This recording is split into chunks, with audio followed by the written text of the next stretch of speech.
Une autre idée très importante à garder en tête quand on choisit ces moyens de communication, bien sûr, c'est comment est-ce que mon enfant va accéder à ces moyens de communication. Les moyens d'accès, donc tout de suite on va penser à tout ce qui est pointage. Est-ce qu'il peut montrer les pictogrammes? Est-ce qu'il peut pointer? Pour certains, ça ne sera pas un souci et du coup, ils vont être en accès direct par pointage. Très bien. Tu as compris. Tu as compris.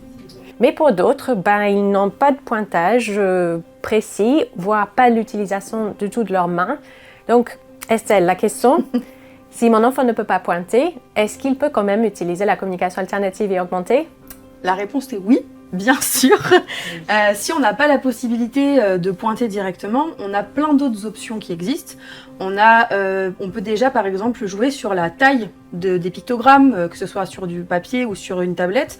On peut mettre des cases plus grosses. On peut aussi utiliser des guides doigts qui vont permettre de mieux séparer les cases et d'aider la personne si c'est un peu difficile de stabiliser sa main par exemple.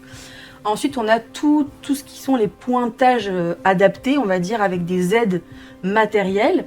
Donc on va avoir par exemple les licornes qui se fixent sur la tête et qui vont permettre avec la tête de sélectionner.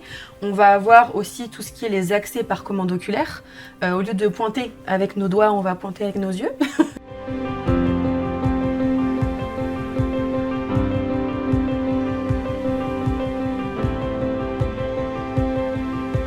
Bonjour monsieur. On a aussi tout ce qui est les accès avec les contacteurs. Donc les contacteurs, c'est comme des gros buzzers qu'on va fixer à différents endroits. Donc si la personne elle peut pas par exemple utiliser son doigt de façon très précise, elle peut peut-être sélectionner avec son coude ou avec sa tête ou avec son genou. Donc ça c'est aussi des choses qu'on peut mettre en place. Pourquoi? Quoi? Comment? Qu'est-ce qu'on fait?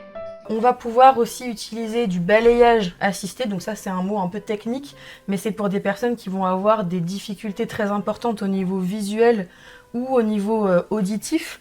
On va pouvoir utiliser la personne qui communique avec l'utilisateur de CAA, qui va venir vraiment détailler en fait toutes les options et utiliser un code oui/non pour sélectionner par exemple le pictogramme.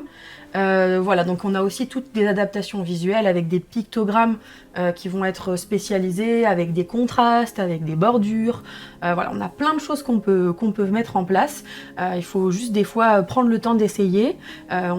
Des fois on trouve tout de suite la solution, des fois ça demande un peu plus d'expérimentation et de tests, mais il y a vraiment plein de choses intéressantes qui existent et ça vaut le coup d'essayer et en tout cas ne pas se limiter. C'est pas parce qu'on ne pointe pas qu'on communique pas. Tout à fait, oui. Et puis je trouve que vraiment cette notion que ça prend du temps pour apprendre à utiliser les moyens de communication, c'est super important. Et puis d'autant plus quand il y a des difficultés motrices, des difficultés sensorielles. Du coup, c'est vraiment quelque chose qu'on va proposer, montrer encore et encore dans le temps, tester de différentes choses, voir. Et puis ce que l'on voit aussi, que c'est pour certains enfants, en fonction de leur niveau de fatigue, ceux qui ont des difficultés médicales, parfois il va y avoir des moments où ils sont plus ou moins disponibles, certains moyens d'accès seront plus ou moins disponibles pour eux. Et donc vraiment, c'est cette adaptation un petit peu au quotidien, de voir comment est-ce qu'on peut venir les soutenir au maximum pour qu'ils puissent nous dire ce qu'ils ont envie d'exprimer. Et donc vraiment, il y a plein de choses qui existent.